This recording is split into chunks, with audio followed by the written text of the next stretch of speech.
presented by Ragini Music।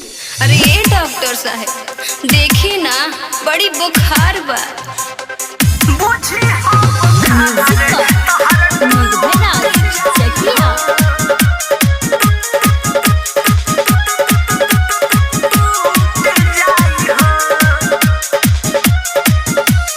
आँखों पिया रहता वे देह सिहा रहता वे भीतर बुखार रहता।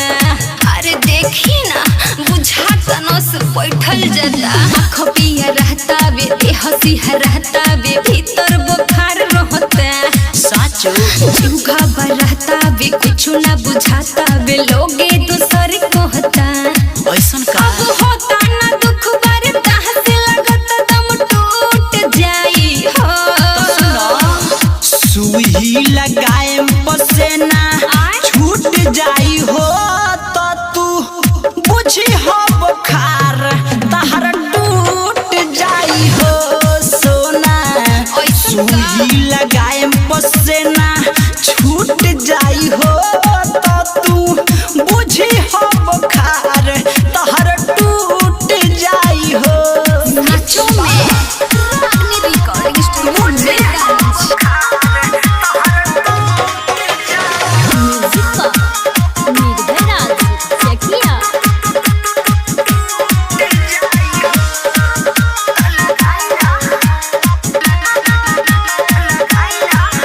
हमरा सुइया से डर बड़ा लगेला हो। छोई जंदे जस बड़ा जागेला हो। तनी बर्दाश्त करो ठीक हो जाइबू। काहे डरालू शुरुआत बा 5 मिनट के तो बात बा।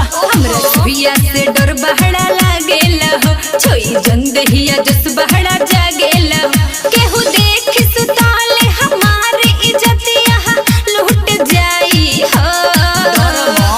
सुई लगाए पसेना छूट जाई हो तो तू बुझी हो बुखार तहरा टूट जाई हो गोरी। सुई लगाए पसेना छूट जाई हो तो तू बुझी हो बुखार तहरा टूट जाई हो।